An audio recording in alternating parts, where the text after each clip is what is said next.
On this episode of Just Informed Talk, the mysterious unsolved murder of a Washington, D.C. lobbyist leaves more questions than answers, and D.C. police need your help identifying the suspect. Plus, what could QPost 2201 shed light on in regard to this case? Hi, I'm Craig, and welcome to Just Informed Talk. For those of you who don't know, every episode I want to say thank you to all my subscribers. For those of you who are joining us new and hitting that button, it makes a huge difference. If you haven't already, please come here to the landing page, click the big red subscribe button, make sure you hit the bell for notifications.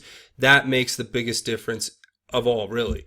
So here's where we left off. If you guys want to get caught up on the latest Q posts, I encourage you to come back here to the landing page, watch this last video or watch the last whole few videos. You're going to get caught up to where we're at pretty quick. And if you're scratching it going, what's QAnon? I encourage you to come here and watch this video, What is QAnon? The Great Awakening. It gives you a good idea of what it is, basically, how to get involved, where to find the information, and how to do the research. So that's a great tool if you guys want to use it for yourselves or share it with your friends or family. That is definitely, or people you don't know. Whatever. You can share it with anyone. So that's certainly it. So today's episode, we're going to be talking about Wendy Martinez. Now, this poor woman was violently attacked in Washington, D.C., and this just happened recently. I believe that the murder itself took place around 8 p.m. last night in D.C., where you actually have a 35-year-old woman, Wendy K. Martinez, who was attacked by an unidentified man. This guy right here, you can barely see him, but he's wearing a yellow jacket. And this was in the Logan Circle district of Washington, D.C. And, what's really shocking to me before we really get into the story here is that I was just there in D.C., as you guys know, not more than, a week ago. And I was literally walking through Logan Square. So, and I saw the area. It was very nice. There didn't look like any kind of crime. There was a few homeless people here and there, and there was a few different things. But honestly, it did not seem like an area where this would even be possible. But lo and behold, this poor woman's lost her life. And so what I want to draw attention to first is the DC police are looking for help identifying this person, this suspect.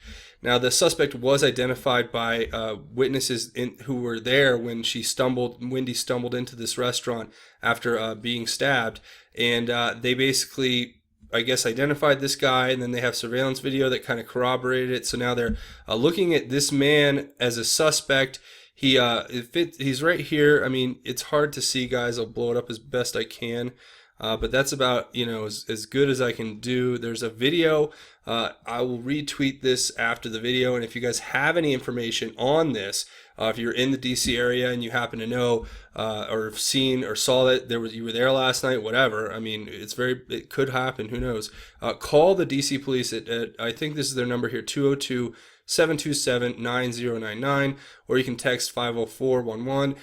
Or I'm actually sure if you have information, you can basically just reach directly out to the police, however that would work. But yeah, that definitely is something that I wanted to bring attention to first, because this woman's life was taken violently and suddenly, seemingly, and it's been described by the police chief in DC there as it is more likely a random act than anything else, but we're going to look at all possibilities. Now, regardless of what anybody says, Seth Rich died the exact same way. We don't have any real proof to say whether or not he was targeted, as some people have said, or if it was random. I mean, obviously, there's a lot of circumstantial evidence, and we've been able to put together a lot of the pieces there. But there's actually pieces here that could lead us in the similar kind of direction to say, was this really random? Now, this is only asking questions, and I think it's worth doing as we're so early in this investigation that anything we can do to help should be done. But here's a video. I'm playing it right now. This is actually a video of the suspect. So if you guys recognize this guy, please contact the DC Police Department or your local police department, wherever you are at, and tell them about what's going on. That's the person of interest identified as a suspect by the Twitter account of the DC Police right up here.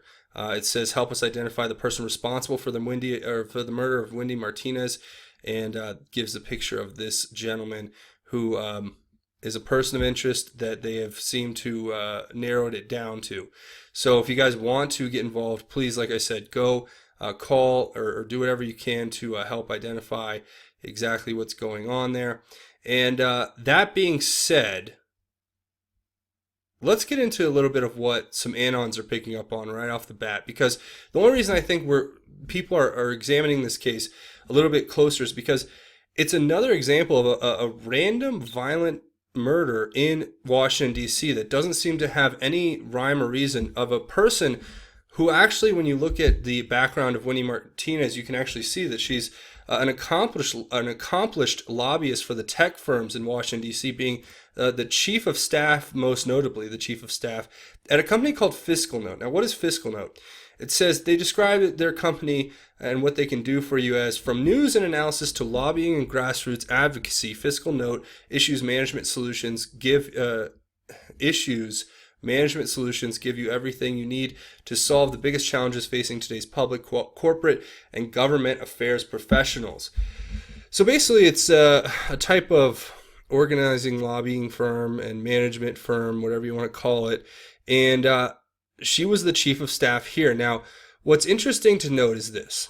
Okay, so what anons are pointing to, and I think is worth at least examining, is the fact that Q gave us this post back on September 17th. And this was literally one night before this murder took place in D.C. Now, it says panic in D.C., and it says blackmail versus Senate and House, and then it says bridge fake news media being used to apply leverage against POTUS and or force media impeachment hearings based on mental state, potential release of state secrets, sources, and methods. Now, okay, there's going to be a lot of reaches here, but I'm asking these questions, and I want you guys to do your own research, use your own logical thought, thinking, use your own reasoning, your own deductive capabilities to do your own research. But this is definitely the start of something I think that could lead to more underneath the surface. Now, why do I say that? Because obviously you have the night before this woman was violently attacked and lost her life, you have this statement from Q where it says blackmail, and it talks about the Senate and the House, and it uses the exact term bridge, and it says fake news media. Now, one of the anons pointed out that Wendy Martinez was featured. She had her profile featured on this website for a company called The Bridge The Bridge. And so this company, The Bridge, what is it? Well, you can see here they went and they interviewed Wendy Martinez and talked about how she was the chief of staff at Fiscal Note and how she used to work at the Inter-American Development Bank. And they, give her this kind of little questionnaire. It's kind of like an impromptu get to know you. Or like a feature piece about her, whatever. It's a profile that they do. And I started doing research on this company, The Bridge. So what does The Bridge do? Here's what they say they do in their own words. It says The Bridge is a community sitting at the intersection of tech, policy, and politics, where increasing communication and collaboration between innovation and regulation and growing a network of the influencers shaping the future of these industries. Want to keep up with The Bridge? Sign up to receive The Bridge update. So what it looks like to me is basically like a lobbying social network type thing that is basically bringing people together from different aspects of private and government sectors to help tech companies form policy and to navigate politics, whatever you want to call it. A lobbying firm, basically, or a lobbying network. And this lobbying network, actually, when you go to their about page, there really isn't much more you can, glean off of what they're giving you. It says The Bridge is a community sitting at the intersection. It gives you the same thing. And then it talks about how they have partnered with leading tech, policy, and political organizations, including Microsoft, Google, Twitter, WeWork, Postmates, U.S. Chamber of Technology Engagement, National Journals Policymakers, Verizon, Dell, Lyft, Quorum, Airbnb, 1776, Decode, the United States Digital Service, Federal Communications Commission, Verge Strategies, the Bank Policy Institute, Women's High Tech Coalition, and more. And here is the CEO. Her name is Ali Brandenberger. And all I can tell you is that this an affiliation with this company. I mean, if you're featured, you're profiled, you're interviewed by this company, it must mean that you're some kind of lobbyist. And if you connect that with her position as chief of staff at Fiscal Note and her previous position, you can actually basically put together that this woman was a pretty high-ranking lobbyist in D.C. who happened to be working for, you guessed it, apparently are working with, nearby, whatever, Microsoft, Google, Twitter, the people who we're talking about every day here on the Q boards. And it just so happened to be that the day before, Q tells us bridge, and then it says fake news media. So I'm still going to have to do a lot more digging, and there's going to be a lot more to come out. And I really want everyone to focus now on trying to identify the person of interest here who, I apologize if I misspoke. I'm not sure if he's been actually named a suspect or not, but let's just put it this way. This is a person of interest who is being sought after by the DC police. So if you know this person, if you recognize that video, if you recognize anything about this person, please contact the DC police at this number here or text them at this number here. And that being said, that's really what I wanted to focus on first and foremost. Now, a couple of other stories I want to talk about before we sign off here would first be this one right here. You guys got to go check out Project Veritas and what James O'Keefe is doing now with his new series called The Deep State Unmasked. We're already at the second drop, was today, of these basically undercover interviews or undercover investigative reporting where they're actually showing that there are these literal resistance movement individuals inside of our government using the government basically to for their political means, and it is 100% illegal. And I featured it over here on my Twitter as well. Right here we actually have, here I'll pull it up here. So right here we actually have where I lay it out that Project Veritas just released a new drop uncovering the deep state. So the resistance has infiltrated all levels of government. Here's a sample of their crimes. There's Hatch Act violations that are noted, leaking classified information, using government systems to target political opposition, and much more.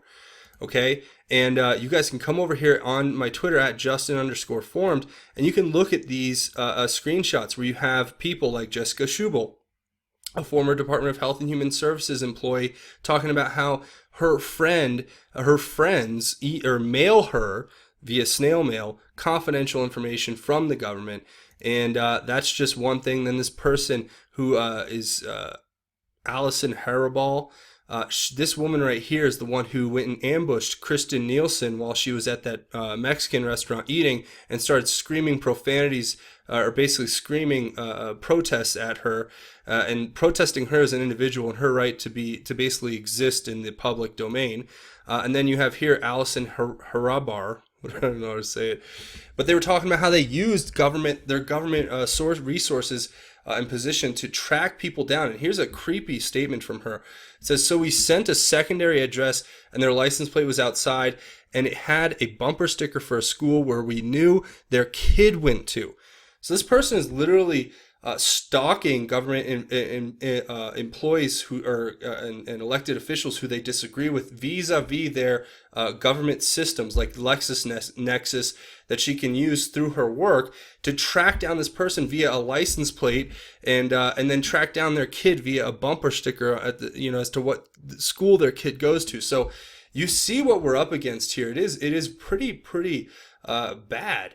And then here, they're talking about how basically they have nothing to lose. It's impossible to fire federal employees, and just making these crazy comments about how they use LexisNexis to find the individuals, and obviously they're using it through their government accounts, and so on and so forth. There's so much in here, guys. All I can say is keep watching Project Veritas. You can go to projectveritas.com, or you can go to the Project Veritas YouTube page and watch the videos. But I'll try to leave links for both the stories that have just come out here. First, you have this one with this Stuart Carafa, and it's State Department on hidden cam, resist everything. I have nothing to lose. That's literally what they're saying. I mean, I've watched the videos myself. And again, here you have this headline, Deep State Unmasked, leaks at 8 Human Health Services. DOJ official resists from inside. DOJ, these allegations are deeply concerning, referred to Inspector General. Of course they should be. And I had to bring that to your guys' attention. Now, another interesting story before we sign off here, before we go, is the fact that the presidential text alert from FEMA that was supposed to be coming tomorrow has actually been rescheduled to October 3rd. Now, there are some anons out there who are pointing out some very interesting things. So remember, yesterday was supposed to be the Judge Kavanaugh confirmation hearing. And I believe that the presidential alert was supposed to go out just subsequent to that confirmation hearing wrapping up. It was around 2 o'clock in the afternoon or so. And now, because Judge Kavanaugh's confirmation vote's been pushed back due to the allegations brought forward by this Professor Ford, if you guys don't know that story, a woman came out at the last second, basically made these uncorroborated allegations of sexual misconduct by Judge Kavanaugh when he was 17 years old and she was 15 at a high school party that none of them have any real recollection or memory of. But it says right here that the alert that was supposed to go out just after the confirmation of Judge Kavanaugh has now been moved to October 3rd. And I thought how interesting that was, because I think it means that President Trump wants to wait to put that message out until Judge Kavanaugh is on the court for some reason. Now, if you guys can let me know what you think down in the comments, I'd love to hear your thoughts and takes on this, because I'm trying to highlight things. Because, when they shut down all these boards that we use, when they shut down the Great Awakening and they shut down the Calm Before the Storm and they shut down all these different, information sharing platforms like these forums and stuff where, anons and people, we all get together and we share information and we try to figure out stuff. It becomes harder and harder to get people eyes on the information and then to get people to do research to come together collectively. So that's why I'm glad that we have what we have down at the bottom of this channel in the comments, because I read through them basically after every episode, and I love hearing from you guys. I'm sorry if I can't get back to every single one of you, but you guys have to understand, if I was to do that or try to do that, then I would literally not be able to do this channel. I wouldn't be able to run a website. I would just spend all my time literally responding to people. So you guys have the ability to have a great conversation down there, and I see it all the time. A lot of you aren't even commenting directly at me. You're commenting with each other. You're having great conversations. You're doing the discourse of it all. You're doing the investigatory work. You're doing the research. So you guys can do that down there, and I want to definitely see what you guys have to say about this. But what I thought was interesting to note was this. First, this presidential alert, the new one on October 3rd, will be, if presumably next Thursday is the day we have the confirmation hearing after the Monday, unless it's a little earlier than that. We can presume that October 3rd would be just about 1 week exactly after the confirmation of Judge Kavanaugh. But more importantly, it would be 2 days after the beginning of the new Supreme Court session, which will be opening on October 1st, which is why President Trump and most people in Congress want to get Kavanaugh through early, because they want to have him be able to sit and be a deciding vote and break the 8-8 split for the next session of the Supreme Court that's set to start, as I said before, on October 1st. So you guys let me know what you think. I just thought those were some interesting things to point out and to note. But with that being said, there is a few more things I want to go over. First of all, if you guys haven't hit that subscribe button, now's a great time to do it. Come here, click the big red subscribe button. That helps out the channel more than you guys know. Also, watch these videos, share these videos, get that information out there. I really appreciate that, because sometimes I wonder about these numbers and if they're not being throttled. I just have to ask that question, because the reality is that sometimes it just seems, but maybe I'm wrong. Maybe just less people are interested. Who knows? But that doesn't matter. What matters is that you guys get this information out. You guys go down in the comments. Like I've always said at the end of each one of these videos, leave your thoughts, theories, and insights. That's another great way you can help out the channel. Let me know what you guys think. Give me your feedback. And we don't just talk about Q posts. We talk about everything. So if you want to get down there and just hear a great conversation, even if you can't comment, please scroll down and read through those comments. Now, with that being said, a couple other ways you can help out would be first to come over here and find me at justinformednews.com. Again, that's justinformednews.com. When you come here, there's a whole bunch of new articles always coming up, and you guys can get it. It's good information. If you guys want to get more Just Informed talk, this is where I'm trying to contribute, put up articles right now it's only every couple days because obviously I'm quite busy with a lot of the other work that's going on here, but there'll be more and more content coming up in the future, and you guys can come help out. Just look at the website. Let me know what you think. It's still in the beta phase. We're still trying to work out all the kinks and optimize it, so let me know what you think about that. Also, like I said before, come over here on Twitter and you can get all my awesome tweets, and that's at Justin_formed. Of course, when you come here, click that follow button, and yeah, there's just a plethora of information here that's great for all of you guys. Some, crazy stuff. You guys always like, I try to point out things that I think are just ridiculous, and I also, all the articles from the website get posted here, plus all the videos from YouTube get posted here as well, so it's a great way to get involved more with the channel. Now, also, if you're looking for a way to help out financially, I can't say how much it helps out, guys, when you guys come and support the channel financially. There's two ways to do it. First, there's Patreon, patreon.com. You come here, you search Just Informed Talk. When you get to this page, you click this button to become a patron. Obviously, it makes a huge difference, and I'm so thankful to everybody who hits that button and becomes a patron. It's a monthly donation, and it helps out the channel more than you guys could ever know, so I don't have to worry about demonetization, all the stuff that goes on with YouTube, because I know I can depend on you guys to support the channel, so I can do this 24/7, 365, no matter what. Now, for those of you not interested in the whole monthly donation thing, I totally understand. That's why I opened this GoFundMe.com page. It's GoFundMe.com/just-informed. And when you come here, all you got to do is click this button, make a one-time donation or an anonymous donation or one-time anonymous donation. But it truly, truly helps when you guys do that. And I'm so thankful to the people who are contributing. You guys are really making this, you're helping me to do this every day and support myself, support my family. So thank you so much for that.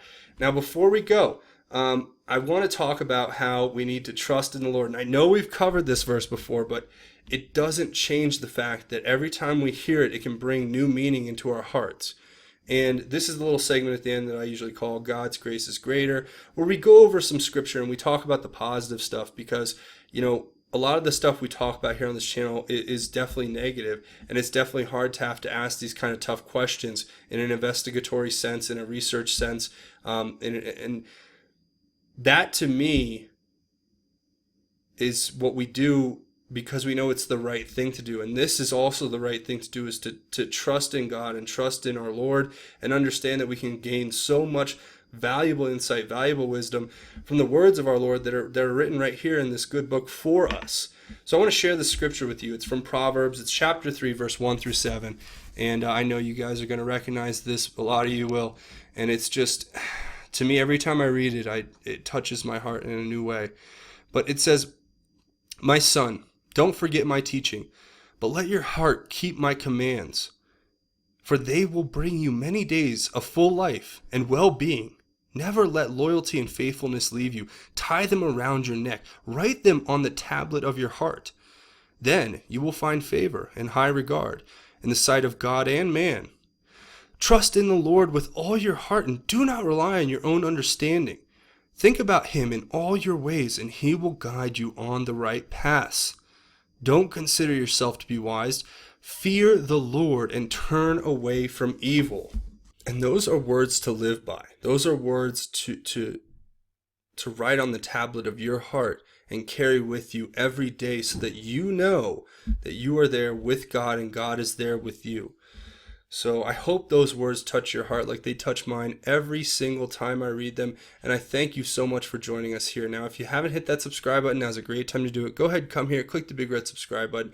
But that's going to be it for me. I want to say thank you for watching Just Informed Talk. My name is Craig. Godspeed and God bless each and every one of you, Patriots.